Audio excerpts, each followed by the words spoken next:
Hi mga kasawi, magandang gabi sa inyong lahat. At syempre, eto na naman yung ating mga request ng ating mga followers, mga followers.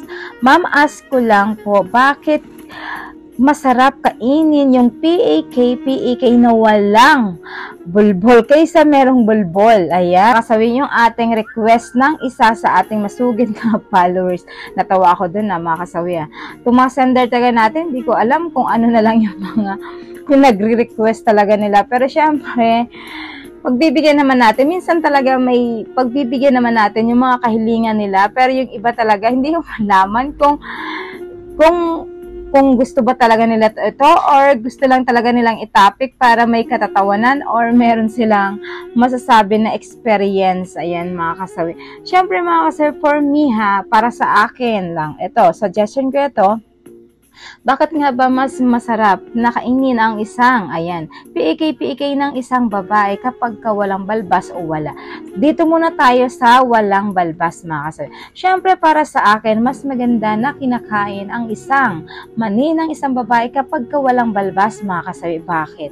Dahil syempre hindi kayo nasusundot yung ilong ninyo kapag once na kayo ay kumakain ng tilapia na walang balbas mga kasawi. Syempre, higit sa lahat, napakabango kasi ng isang tilapia kapag ito ay walang balahibo, hindi siya mabaho, hindi siya mabilis na nangangamoy. Kasi ang isang babae kapag meron itong balahibo, alam nyo ba, napakabilis itong bumaho mga kasawi. Lalo kapag naiinitan, yung mga nag-activity na, limbawa, nagtatrabaho, ganyan, alam mo ba, tapos hindi naghugas kapag ihi ito, alam nyo ba, mas madali itong mag-moist o mas madaling mangamoy. Ayan mga kasawi.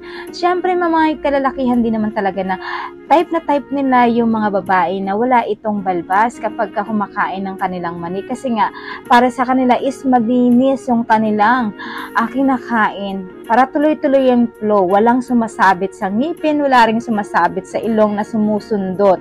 Tapos, syempre, dito sa mga kalakihan, sa part na ito, mas masarap yung feeling nila dito, mga kasawi, na walang nag-aano sa kanila na balbas na sumasagi-sagi, diba? Tapos, syempre, yun talaga, yung mabango talaga sila. Mas masarap kasi yun.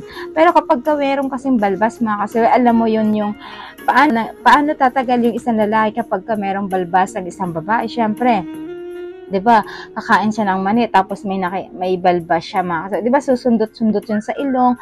Tapos syempre yung minsan, 'di ba, nadidikit pa 'yun sa ngipin. Syempre kapag nadidila at makapal yung balbas ng isang babae, kumbaga hindi siya nakakapag-concentrate kasi pwede pa siyang mahatching kapag once na pumasok ang buhok ng isang babae sa ilong ng isang lalaki. Syempre hindi siya makakapagtuloy-tuloy ng pagkain kapag ganito mga kasawi. Kaya sa mga kababaihan, mas advice ko talaga na mas maganda na kalbo kayo. Ayan.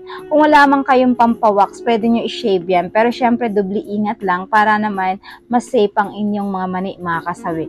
Pero kung kaya naman ang budget niyo, magpawax kayo para mas maganda.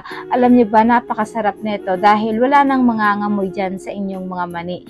Hindi na magiging anghit kasi nga malinis na talaga siya at hindi na siya napapawisan. At syempre, hindi lang yun. Magiging happy na ang inyong jowa, magiging happy pa ang inyong asawa at bababad dyan sa inyong mga tahong, mga kasawi, kapag wala ng balbas, mga kasawi. So, ayan lang mga kasawi, sa ating sender, hinabigyan kita ng linaw pagdating dito. At syempre, sa ating mga komentor, nako, alam ko na sanay na mga ito sa pagkain ng kanilang tahong ng kanilang asawa, mga kasawi. Pwede kayong mag-comment para naman maintindihan ng ating sender kung bakit nga ba. Ano ang mas maganda, yung may balahibo or wala, mga kasawi. So, ayan lang mga kasawi. Maraming salamat sa patuloy na pagsuporta nyo sa akin sa walang sawang pag-share at pag-comment. Mga hindi pa po nakapag-subscribe, mga kasawi, pwede na kayong mag-subscribe, pwede na rin kayo mag-follow para updated kayo sa topic ko araw-araw. Magandang gabi, mga kasawi. Mahal kayo ng inyong advisor.